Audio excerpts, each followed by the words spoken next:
Hi friends, எல்லாருக்கும் வணக்கம். So இன்றைக்கி நம்ம என்ன டாபிக் பார்க்க போகிறோம் அப்படின்னா, தன்வினை, பிறவினை, அப்புறம் செய்வினை, செயற்பாட்டு வினை, காரண வினை இதான் பார்க்க போகிறோம். ஸோ இந்த வீடியோ வந்து ஹவுஸ் ஒய்ஃப்க்கு ரொம்ப யூஸ்ஃபுல்லாக இருக்கும். அதாவது ஹவுஸ் ஒய்ஃப்க்கு ஒரு நாளைக்கு 2 ஹார்ஸ் தான் படிக்கிற மாதிரி இருக்கும். ஸோ அந்த டைமில் வந்து இது ஒரு 3 நிமிஷம் படிச்சிட்டிங்க அப்படின்னா ஈஸியாக முடிச்சிடலாம். ஓகேங்களா?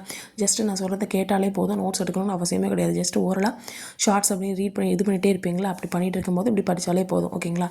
ஸோ ஸ்டார்ட் பண்ணிடலாம். தன்வினை அப்படின்னா என்னென்னு பார்க்கலாம். இப்போ வந்து எழுவாய் வந்து தானே செய்யும் தொழிலை உணர்த்துவது. இப்போ அவன் அப்படிங்கிறது வந்து ஒரு எழுவாய். திருந்தினான்னு சொல்லி அப்போ அவன் செய்கிற தொழிலை தான் சொல்லுது. அவன் திருந்தினான், அப்போ அவனை பற்றி தான் அதை சொல்லுது. ஓகேங்களா? இதான் என்னது தன்வினை.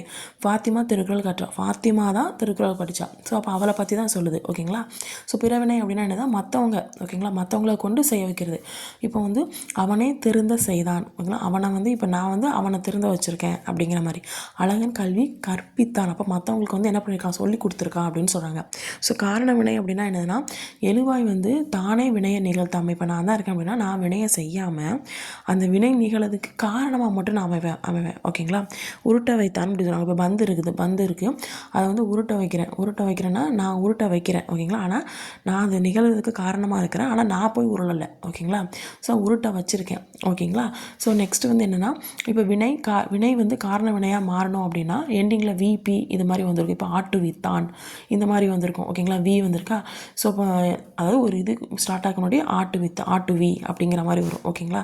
ஸோ நெக்ஸ்ட் வந்து பார்த்திங்க அப்படின்னா செய்வினை பார்த்திங்க அப்படின்னா எழுவாய் வந்து செய்யும் வினையை கொண்டு முடியும். அந்த தொடர் வந்து செய்வினை தொடர்னு சொல்கிறாங்க. இப்போ வந்து ஐ அப்படிங்கிறது வந்து மறைஞ்சி வரும், இல்லை வெளிப்படையாகவும் வரும். இப்போ வந்து மாவட்ட ஆட்சியர் கொடி ஏற்றினார், பூங்குழலி யாழ் மீட்டினாள், அவ்வளோதான். அந்த செய்கிற வினையை வந்து அப்படியே சொல்கிறாங்க. இதே வந்து செயற்பாட்டு இருந்துச்சுன்னா எழுவாய் இருக்குல்ல, எழுவாயில் வந்து உங்களுக்கு வந்து ஆள் அப்படிங்கிறது வந்து வரும். அதுக்கப்புறம் பயனிலையோடு பார்த்திங்கன்னா பட்டது, பெற்றது இந்த மாதிரிலாம் வருது. ஓகேங்களா?